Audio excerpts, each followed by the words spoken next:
There are people who don't need to say a word. And yet, when they enter a room, everything slows down. Not because they're loud, not because they're impressive, but because they have nothing to prove. You've probably seen someone like this. They don't rush to speak.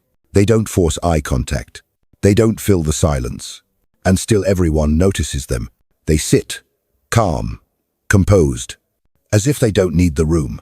Because maybe they don't. In today's world, where noise is currency and visibility feels like survival, this kind of stillness feels almost rebellious, even unsettling. Why?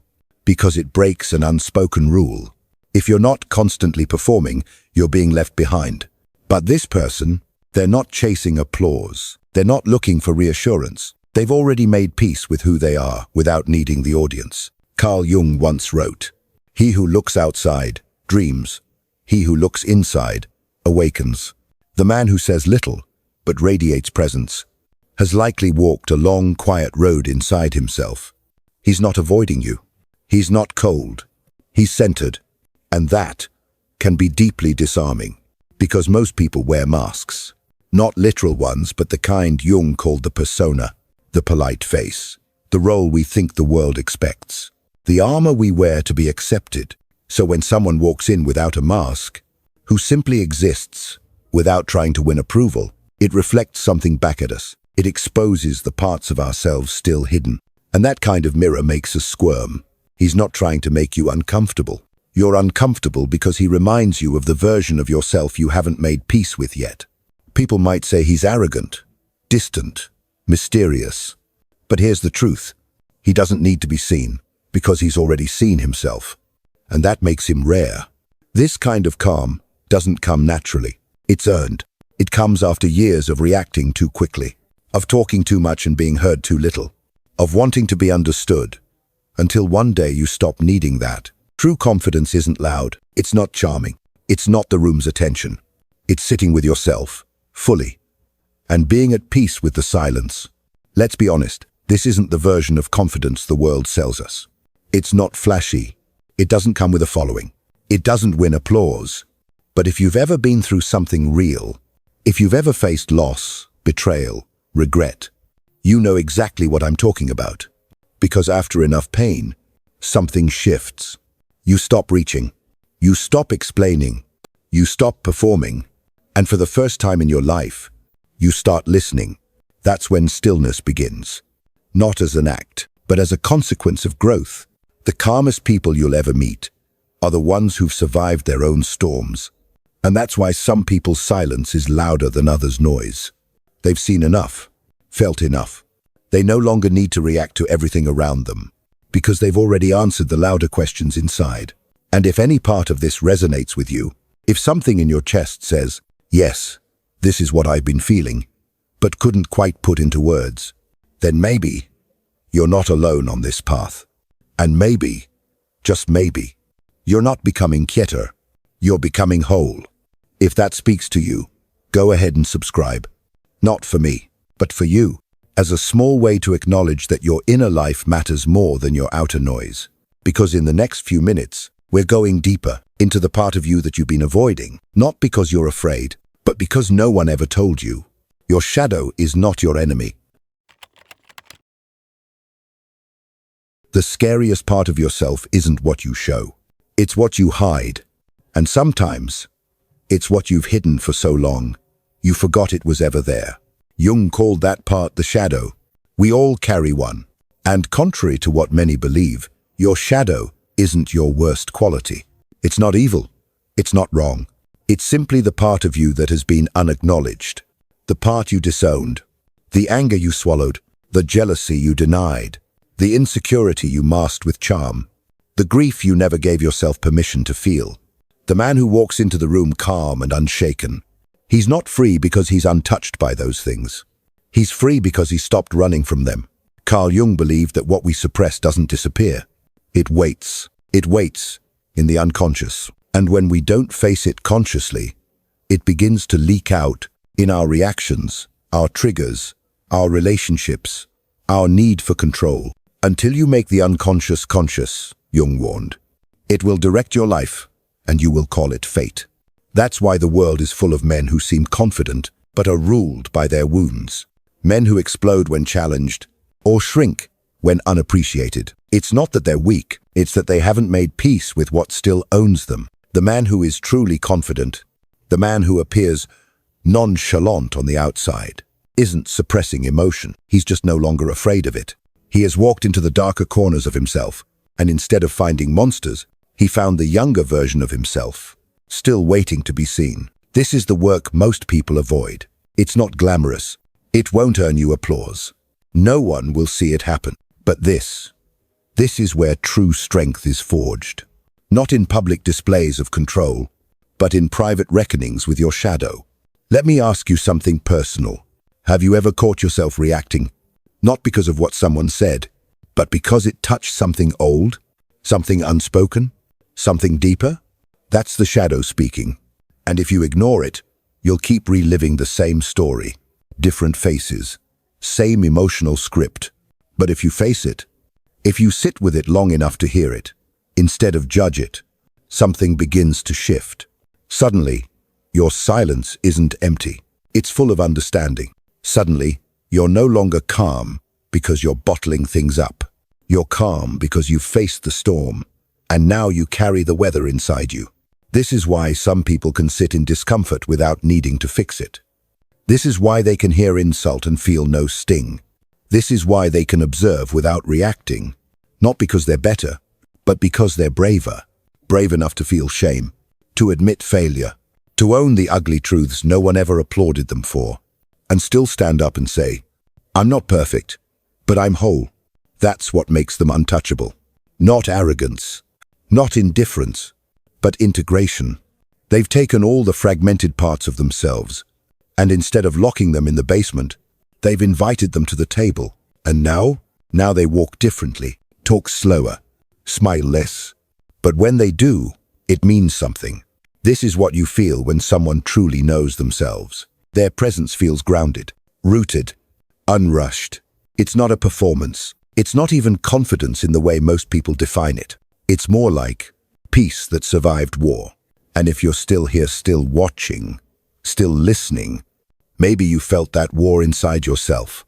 Maybe you're tired of hiding the part of you that still aches. Maybe you've spent years proving something that no longer matters. I want to hear from you. Have you ever faced your own shadow? Not just noticed it, but really sat with it? Leave a comment below. Because when one person speaks up, it gives others the courage to face their own story too. In the next few minutes, we're going deeper, not into theory, not into ego, but into the quiet power of restraint, where real men stop reacting and start reclaiming themselves. Let's keep going. Your stillness is no accident. It's a signal, and what comes next might change how you see every response you've ever had. There comes a point in life when you just stop explaining, not because you're cold, not because you've given up, but because somewhere along the way, you realized your peace was bleeding out through every apology. You used to explain everything, why you walked away, why you said no, why you stayed quiet when everyone else was talking. You didn't want to be misunderstood. You wanted to be fair, to be liked, to be seen fully. But the truth? Most people weren't listening to understand. They were listening to stay comfortable. And you got tired of shrinking yourself, so someone else wouldn't feel small around your silence. Jung understood this moment well. He wrote about the journey inward, how we meet ourselves again and again, in masks we built just to survive. But survival doesn't feel like living. So you stop. You stop offering disclaimers for your boundaries. You stop softening your clarity. You stop explaining who you are to people committed to misunderstanding you. And when that happens, you don't become harder. You become real.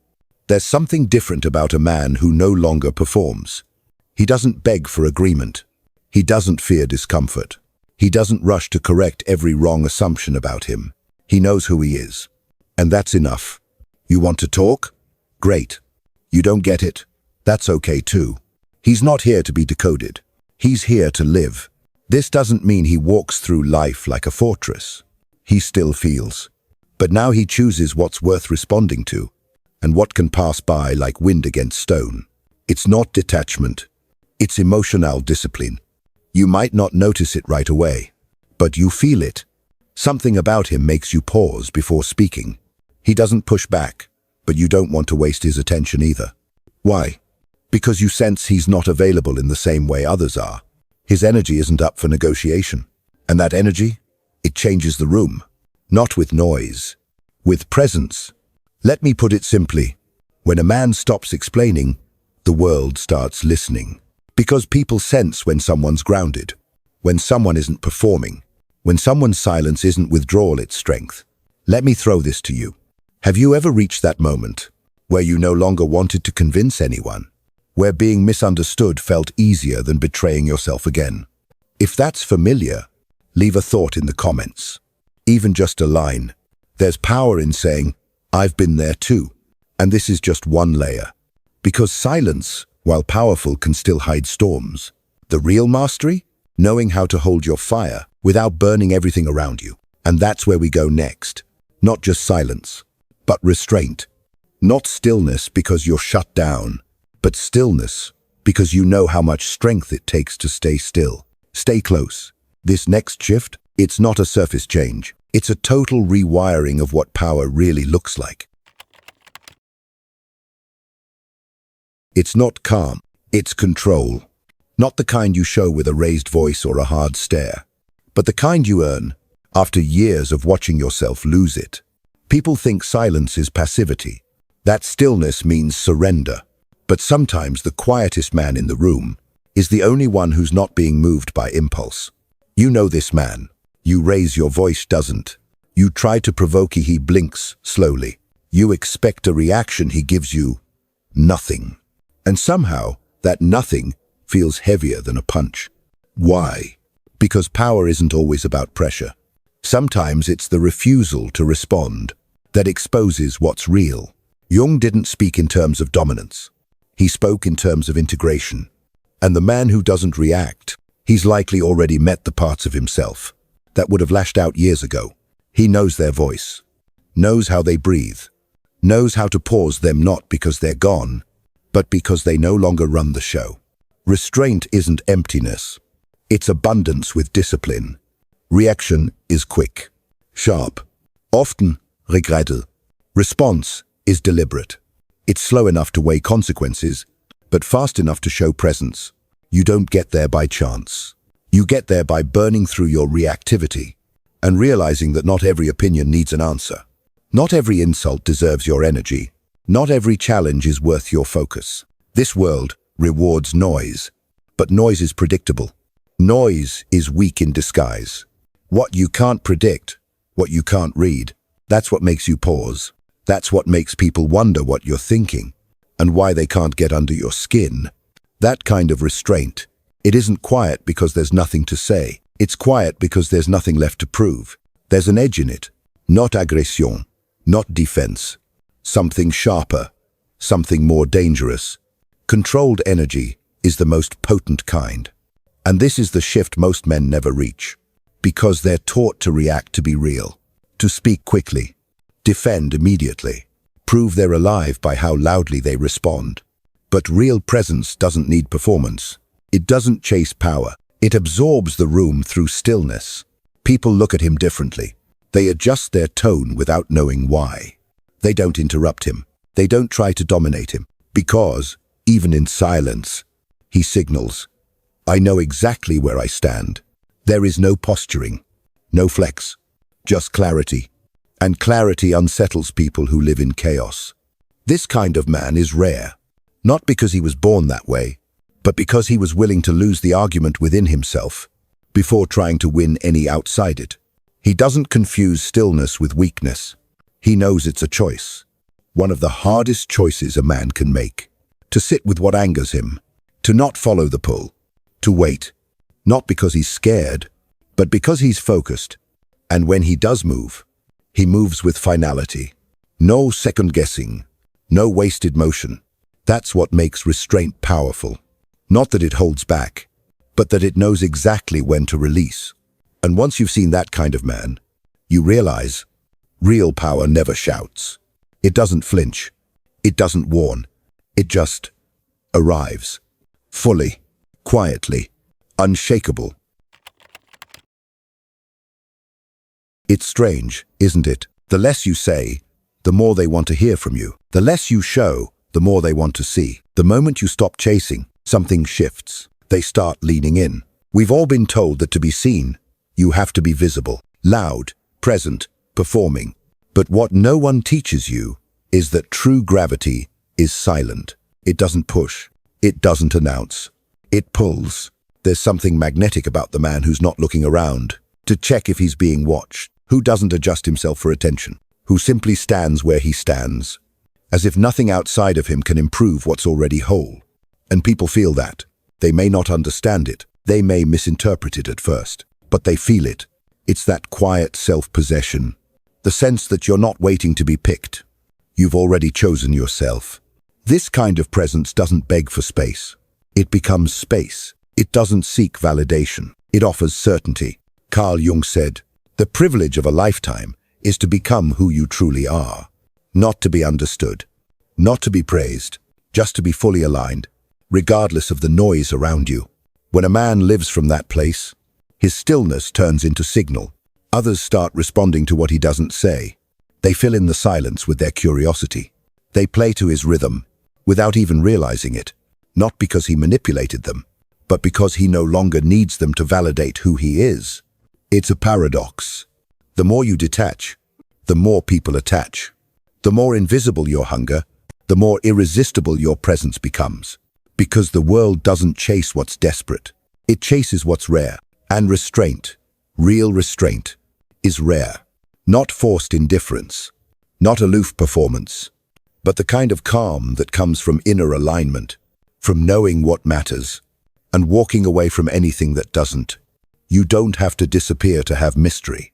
You just have to stop explaining, stop reaching, stop trying to shape how others see you, and let them come to you on the terms you didn't have to advertise. This isn't about playing games. It's about becoming the kind of man who doesn't need games. Because games are for those who still need to win. And when you've already reclaimed your power, you're not playing to win. You're just living, fully, quietly, unapologetically. The truth is, we remember those who don't try to impress us. We trust the ones who don't try to convince us. We feel drawn to the man who can sit with uncertainty and still feel sure of himself. It's not the performance that holds power. It's the refusal to perform at all. So you sit back, let others reach, let them ask. You don't rush to fill silence. You let silence work for you. And it does. Because, in a world addicted to noise, stillness becomes a rare frequency, and people will tune in, not because you ask them to, but because they can't stop wondering what you're not saying. That is the weight of presence. Not being everywhere, but being unmistakable when you do appear. Not taking up space, but becoming the ground others stand on when everything else feels unstable. And that shift, from chasing to attracting, from proving to embodying, is where power begins to ripple outward. Not just inside you, but in every room you enter. We're not done yet. In the moments ahead, we'll step into what it means to hold this power without losing your softness, to be untouchable without becoming unreachable, to care, but never cling. They think you were always like this, calm, composed, unshaken. But what they don't see is what it took to get here. There was a version of you that reacted to every slight, who took things personally, who tried to hold on to people who were already walking away. You weren't always centered. You were surviving, fighting to be heard, exhausted from trying to explain who you were to people who couldn't see past their own projections. And then something broke. Not out there, in you. It was the moment you stopped trying to keep it all together. The moment the mask cracked, and you realized you're not here to be everything for everyone. You're here to stop abandoning yourself. Jung called this process individuation, but it doesn't need a name. You felt it.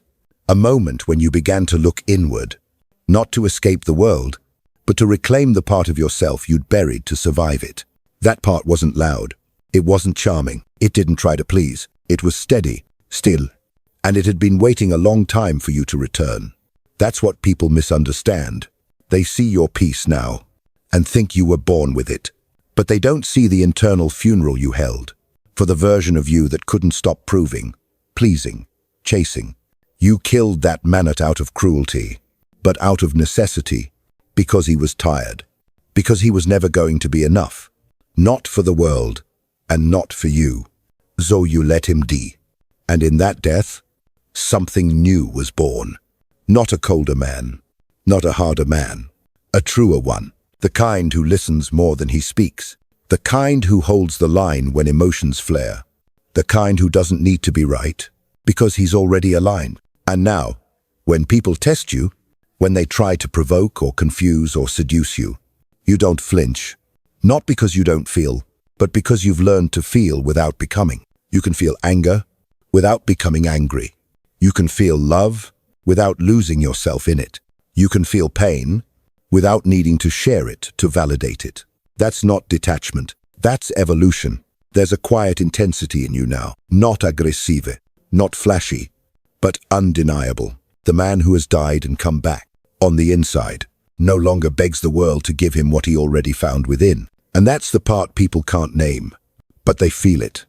That you've been somewhere they haven't, that you've walked alone and didn't collapse, that you've sat with your chaos and didn't ask anyone to clean it up for you. You carry that in your eyes now, in your breath, in the way you don't rush to fill the silence anymore, because you've made peace with it. You're not here to convince anyone. You're not here to soften yourself to make others comfortable. You're here to walk in alignment, even if it costs you attention, affection, or approval. That's what real nonchalance is. Not the absence of feeling, but the mastery of what you feel. The ability to stand in a storm and not need the sky to clear before you move forward. So no, you weren't always like this. But you earned this. Every scar, every silence, every time you let go of something that felt good but kept you small. That's the kind of man who doesn't flinch. Not because he's above the world, but because he's no longer ruled by it. And as we move forward, we step into the final truth. Not only are you not chasing, you're no longer even explaining. Because when you've truly become whole, you stop needing to be known. You just live it. You just carry it. And that is unforgettable. He walks into a room and doesn't ask for anything. No attention, no validation, no room at the table. And still he's noticed. Not because of what he says, but because of what he doesn't. There's a kind of man who doesn't compete, doesn't interrupt, doesn't raise his voice to be heard. He lets silence work for him. And it does, because his presence isn't built on noise. It's built on something far rarer, self-possession. Jung understood this. He said, the goal of life isn't perfection, it's wholeness. And wholeness doesn't beg to be seen. It radiates. You feel it in the way he stands, in how he listens, in how he's not pulled into what doesn't belong to him. This man, he doesn't flinch, he doesn't chase, he doesn't even explain. Because when you become truly confident, you stop needing to be understood. This is the part where most people miss the point. They think power is dominance, that to be respected, you must be louder, stronger, unshakable. But that's not what makes a man unforgettable. What makes him unforgettable is his restraint, his clarity, his refusal to let the world shape him into something he's not. He's not cold. He's not distant. He's still, because he's no longer at war with himself. That's the final lesson. Not that silence is strategy, but that silence is the natural byproduct of mastery. When you've faced your own chaos, when you've accepted the parts of yourself that once shamed you, when you've stopped needing to be liked, followed, fixed, you become untouchable. Not invincible, not numb. Untouchable because you don't need to be touched to feel whole. The most powerful man in the room isn't the one who speaks the most. It's the one who says only what matters. And when he's done, he doesn't wait for applause. He simply leaves the room different than it was before he entered. Become such a man. Not to impress anyone, but because you owe it to yourself. To stop living small, in a world that's starving for what's real. If this series has stirred something in you, Even just one line that landed where it needed to. Drop a comment below. Let others know they're not the only ones feeling this shift. Share this video with someone who's ready to stop performing and start returning to who they actually are. Subscribe if you want more than just content. This channel is for people who don't just want motivation, but transformation. You've just walked through the 7 parts of a deeper kind of power, not the kind that shouts, but the kind that echoes long after the voice is gone. And if that stays with you, then we've done something that matters. See you in the next one.